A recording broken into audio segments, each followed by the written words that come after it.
বাচ্চাদের জন্য একটু ঝটপট বাচ্চাদের বিটরুটের চিপস বানালাম। হ্যালো এভরিওয়ান, আসসালামু আলাইকুম। কেমন আছেন সবাই? বাচ্চাদের জন্য আজকে একটু চিপস বানালাম।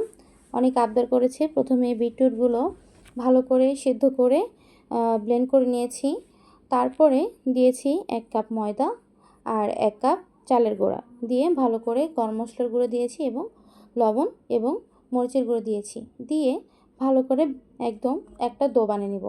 ডোটা যেন একদম শক্তও হয় না, একদম নরমও হয় না। দেখতে পাচ্ছেন কালারটা এত সুন্দর এসেছে বলার বাহিরে। তারপর আমি একটা করে লেচি নিব, লেচি নিয়ে রুটির আকারে বেলে নেব।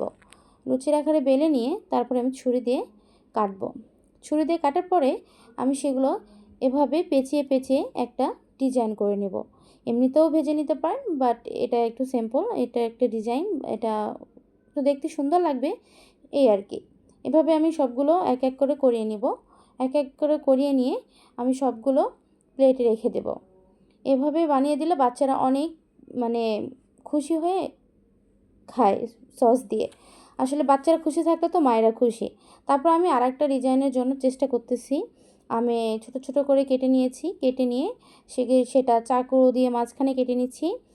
কেটে নিয়ে তারপরে ক্লিপের আকারে মাঝখানে একটু করে চাপ দিচ্ছি। এই যে দেখেন, খুবই সহজ একদম একটা তৈরি করেছি। এই যে আমার সব কিছু রেডি করে নিয়েছি। এখানে 2 প্লেট হয়েছে।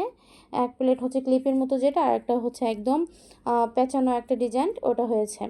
আর আমি এখন সেগুলো একদম গরম তেলে এখন ভেজে নেব। তেল গরম দিয়ে দিয়েছি, তেল গরম হয়ে গিয়েছে। আমি সবগুলো এখন তেলে ছেড়ে দিব।